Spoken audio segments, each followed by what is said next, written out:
Orson Welles never admits whether or not the panic was premeditated. When asked, he merely smiled. Despite the furor over the 1938 broadcast, on February 12, 1949, another radio play based on the War of the Worlds results in pandemonium in Quito, Ecuador. Tens of thousands of panic-stricken residents run into the streets to escape deadly Martian gas raids. Once the public realized that it was this hoax, they were pretty irate about it and stormed the radio station and actually burned the radio station to the ground. 15 employees of the radio station die in the fire. In July 1947, newspapers report that alien bodies have crashed to Earth in Roswell, New Mexico. This sparks a worldwide mania for all things Martian. Please contact us. We are your friends. Scientists insist the Roswell spacecraft is a government weather balloon. But that doesn't stop a pop culture explosion of books and movies about flying saucers and aliens.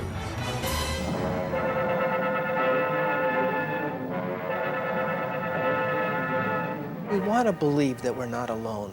We want to believe that there are other people out there. And so if you tap into that great reservoir, you not only have great entertainment, but you also validate these beliefs that we have. And the first big-budget science fiction movie in 1953 is an adaptation of The War of the Worlds.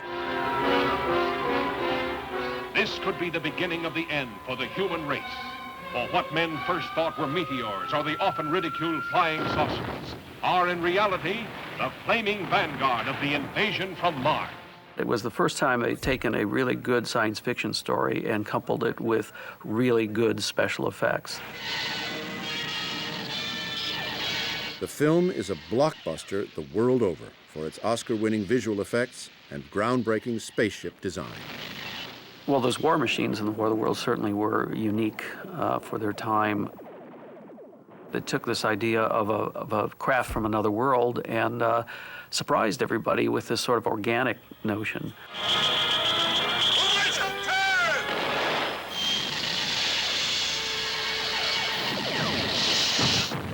The very first movie I ever saw was the War of the Worlds, and I stayed up late to watch it, and it scared the crap out of me.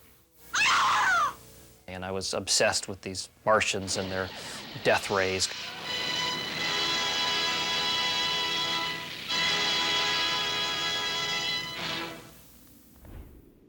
For the next decade, pop culture keeps the dream of life on Mars alive, at the same time that scientists are learning more and more about the inhospitable forces at work in the universe.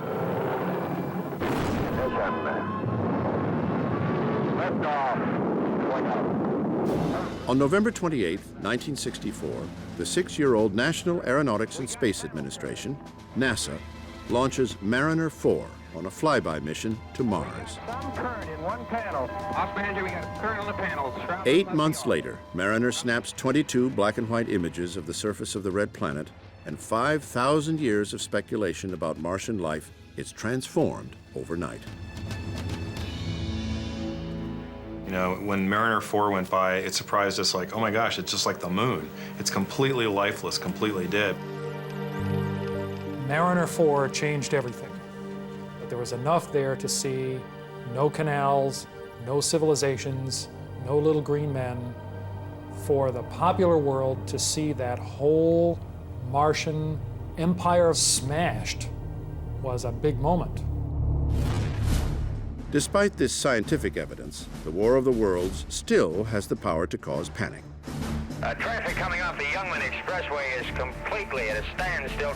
We've asked you to please stay away from the area. There have been fires and explosions. We're not exactly sure how many people have been killed or injured, but they're calling in all available ambulances from the area. On Halloween night, 1968, on the 30th anniversary of the original radio broadcast, WKBW Radio in Buffalo, New York, presents a modernized version of the Mercury Theater program. This time, the Martian invasion hits the U.S.-Canadian border. I'll be all right. I just want to say, Jeff, it's turning my way. Irv, can you hear me? KEK to 393. KEK 393 to KH 2586. Can you hear me? Irv, can you hear me? Despite the fact that the broadcast is heavily promoted as a dramatization, with disclaimers broadcast 21 days in advance, every hour on the hour, local police report more than 4,000 phone calls from panicked listeners. A year later, in 1969, NASA launches Mariner 6 and 7. 200 more photographs of Mars confirm that the Red Planet is not a place where Martians might be planning our destruction after all. The 1970s see an explosion in unmanned exploration of the Red Planet, and the photos taken from orbit reveal more than just rocks and craters. It is now known simply as the face on Mars, a feature in the Cydonia region of the planet that looks like the result of intentional engineering, and this rekindles the passions of thousands of wishful thinkers. I can understand their passion about this, because were this to be genuine, it would be one of the most fantastic discoveries of all time in science, to find some monolith, some ancient structure on Mars. NASA insists the face is a natural geologic formation, a trick of light and shadow. But many people, eager to believe in Martians, think NASA's involved in a cover-up. Scientists would be the first people to be fascinated if that face on Mars was genuine. The evidence is simply not there. Much later, the Mars Global Surveyor spacecraft flew over this same landscape with cameras that can see at much higher resolution, looked at many different times of day, and it's just a hill. The fact that the face idea can continue to survive is another piece of evidence about this weird hold that Mars has on our imagination. 2 Viking spacecraft launched in 1975 send back thousands of pictures from Martian orbit. And the results are the same as before. Mars is a dry, weather-beaten desert. But there is one more amazing find still to come. Later images reveal deep channels that appear to have been carved by water in the distant past. What we've observed on Earth is wherever we find liquid water on Earth and some sort of energy source, we find life. Then therefore, what we want to look for on Mars is where, a long time ago, there was also liquid water. In the quest for water, the Viking lander does something remarkable. It detaches from the orbiter, and without the aid of any modern computer guidance system, Viking lands on Mars.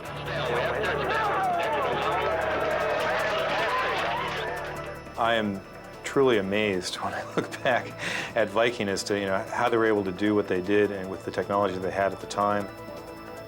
I figured those guys must have been a lot smarter than we were to be able to get those things down successfully, and they did. I think it was a fantastic success to be able to do that.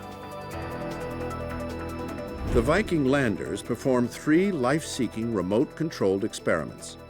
The first mixes Martian soil with water and other Earth elements to see if anything will grow. The second searches for organic compounds in the Martian atmosphere. The third burns a patch of the Martian surface and analyzes the ashes. Viking was the first attempt to do biology on another planet, and it was actually very impressive because we had never even been to Mars before. And we were going to do some of the most ambitious biology experiments ever attempted. At first, they think they've found life, but the results are a false positive. The overwhelming scientific consensus is definitely that Viking, rather than finding life on Mars, was only able to sort of discover an interesting aspect of Martian surface chemistry. This tantalizing result would inspire another Mars landing mission. It would take 22 years, but in 1998, the tiny Mars Pathfinder roams the surface of the Red Planet. CLCDR, pad B, deck flush on. With this success behind them, NASA sends the first of 2 new Mars exploration rovers aloft on June 10th, 2003. And liftoff of the Delta II rocket with the Mars Exploration Rover. Its twin launches just weeks later. And both undertake the lonely voyage to Mars.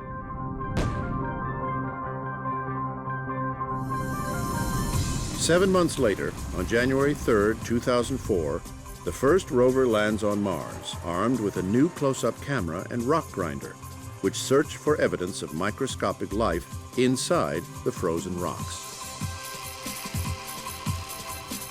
It is followed just weeks later by the second rover, with similar stunning results.